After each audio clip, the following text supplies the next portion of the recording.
तुम्हें कितनी बार बोला है कपड़ों पे दाग नहीं होने चाहिए। मेरे बेटे के शर्ट पे ये दाग कैसे आया बहू? माँ जी माफ कर दीजिए, मुझसे गलती हो गई। माफ कर दूँ? डंडा लाओ रे। माँ जी मत मारिए। कुसुम ने अपनी बहू विद्या को सर पे डंडा मार मार के उसकी जान ले ली। आखिर ऐसी क्या बड़ी वजह हो सकती है? आज कुसुम के बेटे अनमोल की शादी हो गई थी। बड़े धूमधाम से उसने एक सीधी सादी लड़की से शादी की थी, और वो भी अपने सारे घर वालों की मर्जी से। अब शादी का पहला दिन होता है और अमीर घर वाले उसकी बहू यानी कि आते ही सारे नियम समझाने लगते हैं कि उसे खाना बनाना पड़ेगा, बर्तन साफ करने पड़ेंगे और कपड़े भी धोने पड़ेंगे। और उनके घर में हर किसी को सफ़ेद कपड़े बहुत ज़्यादा पसंद है, और अगर वो रंग बिरंगी कपड़े भी पहने तो किसी भी कपड़े पे अगर एक भी दाग दिखे तो उन्हें वो मंजूर नहीं होगा। अब ये सब सारी बातें विद्या समझ लेती है और कहती है, माँ जी अब चिंता मत कीजिए, मैं सारी चीज़ों का अच्छे से ध्यान रखूंगी। अब वो सबके लिए खाना तो बना देती है। पहली रसोई के लिए विद्या ने सबके लिए पनीर, रायता, हलवा, बहुत सारी नई नई डिशेस भी बनाई थी जो कि काफ़ी ज़्यादा टेस्टी थी। जब वो डाइनिंग टेबल पे जाती है तो ननंद प्रिया कहती है, अरे वाह भाभी, आपने तो ऐसी सब्जियां बनाई, मैंने पूरी ज़िंदगी में कभी इतनी टेस्टी सब्जियां नहीं खाई होंगी। और पनीर का तो वाह जवाब नहीं। तभी उसकी सास उसे कहती है, हाँ हाँ अब एक काम कर ले, उसे अवार्ड भी ला के दे दे। और गुस्से से उसे देखने लगती है। दूसरी ओर वो उसकी बहू को डांटने लगती है और कहती है, इतना सारा किसने बनाने को कहा था तुम्हें? तुम्हें पता नहीं है क्या? जितना बोला जाए सिर्फ उतना काम किया करो। अरे जाओ, कुछ तुम्हें पहली रसोई का गिफ्ट विफ्ट नहीं मिलेगा, जाओ जाके कपड़े धो। और बेचारी विद्या कपड़े धोने के लिए चली जाती है। जैसे ही विद्या कपड़े धोने लगती है तभी उसकी सास वहाँ पे आती है और कहती है, कहाँ जा रही हो? वो बाथरूम है ना, वॉशिंग मशीन में कपड़े नहीं धोने हैं तुम्हें, हाथ से कपड़े धोने हैं, समझी ना? कैसे जाके कपड़े धोने तुम्हें पता है ना?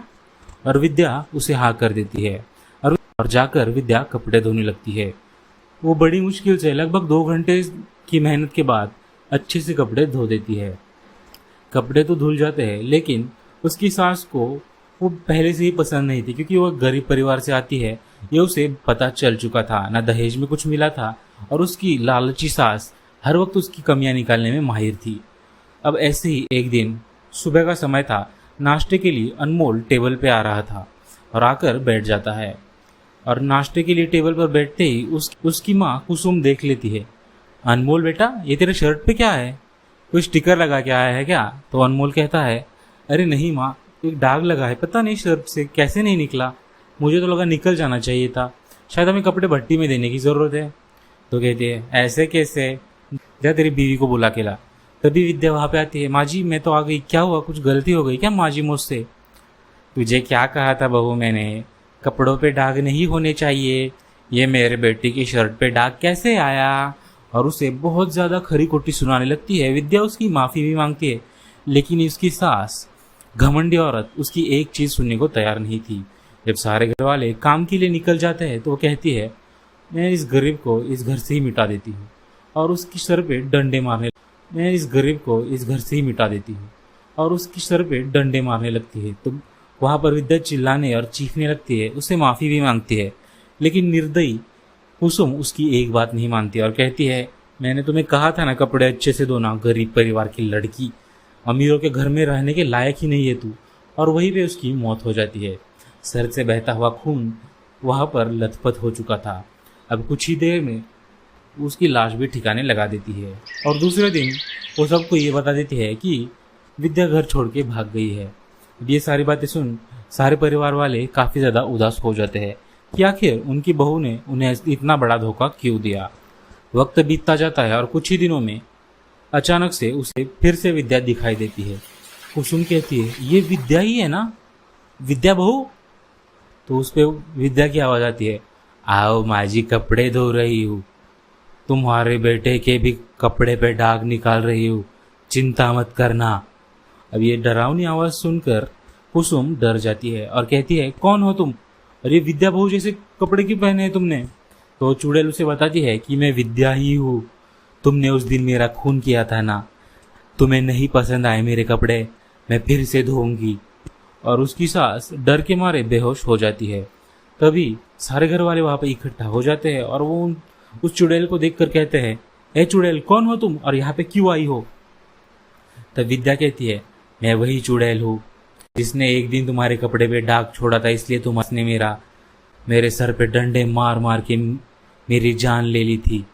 अब ये सारी बातें सुन अभिषेक और उसका बेटा अनमोल सदमे में चले जाते हैं। अब इन सारे घर वालों को ये समझ में नहीं आ रहा था कि अब वो इस सारे मैटर को कैसे सॉल्व करेगी, इस मैटर को ये लोग कैसे हैंडल करेंगे।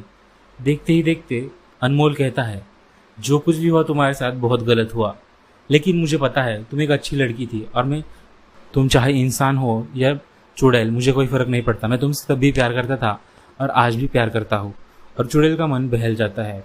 उसकी सास उसके सामने हाथ जोड़कर माफ़ी मांगने लगती है और कहती है, विद्या बहू मुझे माफ़ कर दो, मैंने तुम्हारे साथ जीते जी तो कभी इंसाफ नहीं किया, लेकिन मैं आइंदा से तुम्हें कभी तकलीफ नहीं दूंगी। तभी वो चुड़ैल कहती है, अगर तकलीफ दी तो मैं क्या कर सकती हूँ, जानती हो ना। तो कुसुम बहुत ज़्यादा डर जाती है। अब देखते ही देखते उनके पूरे घर का अब चुड़ैल बनी विद्या हर रोज़ उनके घर आती और कपड़े धोने लगती। कभी उसे विद्या को देखने का मन करता तो अनमोल जाकर उससे मिलता और उसे प्यार से बातें करने लगता। अब ये सारी बातें धीरे धीरे देख विद्या का गुस्सा ठंडा होने लगता है और एक दिन कुसुम उसे कहती है, विद्या बहू रहने दो, मैं कपड़े धो दूंगी, तुम आराम से टीवी देखो। तो वो कहती है, इसमें तुम्हारा कोई षड्यंत्र तो नहीं। तो कुसुम कहती है, मैंने कहा तुम्हें, मुझे मेरी गलती का एहसास है, तुम चिंता मत करो। और इस वहीं पे अनमोल भी आ चुका होता है। अनमोल ने सारी बातें सुन ली होती है और उसकी आंखें भर आती है। तभी विद्या उसे माफ़ कर देती है और उसकी आत्मा को शांति मिल जाती है। विद्या की आत्मा वहाँ से चली जाती है और कुसुम हमेशा हमेशा के लिए एक अच्छी औरत बन जाती है।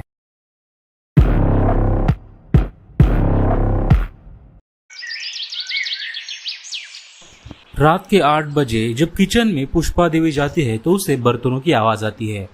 पुष्पा देवी सोच में पड़ जाती है कि हमारे घर में तो कोई नहीं खाना बनाता और ये मेरे अलावा किचन में कौन है।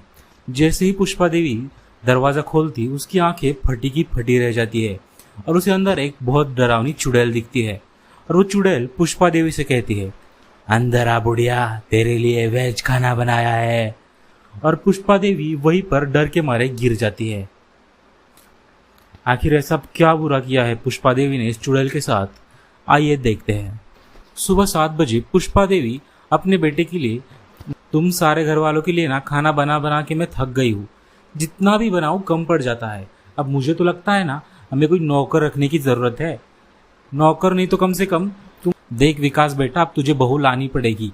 अगर बहू नहीं लाएगा ना तो ये सारा काम मेरे ही सर पे रहेगा। मैं ही आज पंडित जी से बात कर ली हूँ, तुम्हारे लिए आज का रिश्ता पक्का कर देती हूँ। किशोर हड़बड़ा जाता है। किशोर कहता है, नहीं माँ, इतनी भी क्या जल्दी है। तो उसकी माँ भड़क जाती है और कहती है, ज़रूरत क्या नहीं है, तुम्हारे लिए मैंने रिश्ता देखा है और बहू लाऊंगी मैं ही, वो भी कुछ ही दिनों के अंदर। अब ये सारी बातें सुन विकास डर जाता है और विकास नाश्ता किए बिना ही वहाँ से उठकर चला जाता है। अब दिन बीतता है और शाम को वो पंडित जी के पास जाने के लिए निकल ही रही होती है। तो पुष्पा देवी जब दरवाजे पे आवाज़ सुनती है तो वह बाहर देखने आती है। बाहर आते ही फिर से उसे एक जोर का धक्का लग जाता है। दरअसल उसका बेटा विकास शादी करके आया है। विकास ने नम्रता नाम की एक लड़की शादी कर ली है। अब नम्रता विकास जैसे ही दरवाजे में आते हैं, अपने बेटे के खातिर वो उनको घर में तो ले लेती है, लेकिन घर में लेते ही वो उससे कहती है, देख बेटा विकास, तुमने मेरी मर्जी के खिलाफ शादी जरूर की है, लेकिन कोई बात नहीं, मैं तुम्हारे लिए ये भी खून का घूंट पी लूंगी। मन ही मन पुष्पा उस पर बहुत ज्यादा गुस्सा होती है, लेकिन मुंह पर वो ऐसा नहीं दिखाती। वक्त बीतता जाता है और अगले दिन सुबह का समय था। अब सुबह नम्रता सबसे पहले उठती है और किचन में चली जाती है। अब किचन में जाती ही वो सबके लिए टेस्टी खाना बनाने लगती है, जैसे कि चिकन बिरयानी, मटन पुलाव, अंडा राइस और शौरमा, बहुत कुछ। इतना टेस्टी खाना कि मानो वो खाना खा के उसके सारे घर वाले अपना सारा गुस्सा थूक दे। लेकिन ऐसा कुछ नहीं होता। जैसे वो नाश्ता लाकर टेबल पे हर किसी के सामने रख देती है तो उसकी सास ये देखकर भड़क जाती है और कहती है, अरे बहू, तुझे समझ में नहीं आता, अकल की अंधी, हमारा पूरा घर वेज है, तूने नॉन वेज खाना मेरे किचन में कैसे बनाया। और वहीं पर उसके पर खड़े होकर चिल्लाने लगती है और साथ ही साथ उसे धमकी देती है कि ये गलती तूने आज कर दी, अगर आइंदा से मेरे किचन में कुछ भी नॉन वेज बना तो तू याद रखना, हड्डी पसली एक कर दूंगी। तभी विकास उसे समझाता है और कहता है माँ आप शांत हो जाओ, मैं उसे समझाता हूँ। और वो नम्रता को समझाता है कि उनके घर में नॉन-वेज खाना नहीं बनता। और वो अपनी माँ से भी कहता है माँ उसे वेज खाना बनाने में वक्त लगेगा, वो सीख, तुम उसे थोड़ा तो वक्त दे सकती हो ना। तो गुस्से में वो वहाँ से उठ के चली जाती है। अब कुछ ही देर में जब वो फिर से टेबल पर आती है तो देखती है कि अब उसने बड़ी मुश्किल से सबके लिए वेज खाना बना दिया होता है। एक पनीर की सब्जी जो उसने बड़ी मुश्किल से बनाई होती है, जो भी टेस्टलेस होती है। उसकी ननद प्रिया कहती है अरे वाह भाभी, सब्जी तो काफ़ी अच्छी बनाई है। दरअसल सब्जी अच्छी नहीं थी, लेकिन उसे बुरा ना लगे इसलिए प्रिया उसकी तारीफ कर रही थी। तभी पुष्पा देवी भड़क जाती है। अरे क्या प्रिया, अकल की अंधी हो गई है क्या तू? क्या खाना बनाया है, पनीर है या पानी है? ये कौन सी सब्जी? क्या माँ बाप ने सिखाया है रे तेरे लड़की? ये विकास क्या लाया है रे नमूना गले में बांधने तू? अब मुझे खाना ही नहीं खाना। और वहां से चली जाती है। वक्त बीतता जाता है। धीरे धीरे नम्रता वेज खाना बनाना सीख रही थी। कभी कुछ नमक ज्यादा हो जाता तो कभी। अगले दिन सुबह का समय था और वो किचन में जाती है और किचन में देखती है कि आटा दोनों भी खत्म हो गए होते हैं। और वो उसे कुछ समझ में नहीं आता। अब 1 ही घंटा बचा था, इसलिए वो नॉनवेज खाना बना लेती है। अब जैसे ही उसने बस अंडा राइस ही बनाया था और साथ ही साथ मटन बिरयानी बनाई थी और वो सबके लिए वहां पर टेबल पे जाके रख देती है। अब नॉनवेज देखते ही पुष्पा देवी की बहन भड़क जाती है और कहती है अरे नॉनवेज खाने के लिए बुलाया है क्या तूने मुझे? तू ही खा, मुझे नहीं रहना तेरे घर, इसीलिए अपमान करने के लिए तूने बुलाया था मुझे। और गुस्से में वहां से चली जाती है। अब घर पे कोई और नहीं था। इसका फायदा उठाकर पुष्पा देवी उसे अपने कमरे में बुलाती है और डंडे से मार मार के उसके सर से खून निकाल देती है। अब खून इतना ज्यादा बह रहा था कि वो वहीं पे गिर जाती है और वही नम्रता की मौत हो जाती है। घर आते ही वो सबको बताती है कि नम्रता घर छोड़ के चली गई और उसकी बॉडी को उसने कहीं पर दफन कर दिया होता है। अब दूसरे दिन विकास परेशान रहता है। उसका ना ठीक से खाने में मन लगता ना काम करने में। लेकिन समय बीतता जाता है। एक दिन रात को वो देखती है कि कमरे में कोई और नहीं, एक चुड़ैल खाना बना रही होती है और वो भी वही पनीर की सब्जी। तो वो डर जाती है। पुष्पा कहती है तुम कौन हो? तो उस पर वो चुड़ैल बोलती है इतनी जल्दी भूल गई माँ जी मुझे? याद करो पनीर की सब्जी कौन बनाना सीख रहा था। तो कहती है नम्रता तुम? पर तुम तो मर गई थी ना। तो कहती है मर तो गई थी, लेकिन अब तुम्हें मारने के लिए आई हूँ। अब डरती हुई पुष्पा चिल्लाने लगती है। तभी सारे घर वाले वहां पर आ जाते हैं और उसका पति यानी किशोर पूछता है क्या हुआ पुष्पा, तुम चिल्ला क्यों रही हो? विकास भी आ जाता है। तो विकास उस चुड़ैल को देखकर डर जाता है और कहता है ए चुड़ैल, तुम हमारे घर में क्यों आई हो? मैं अभी तांत्रिक को बुलाकर तुम्हें यहाँ से भगा देता हूँ। तो वो कहती है हाँ बुला लो, लेकिन मुझे पनीर सब्जी बनानी सीखनी है।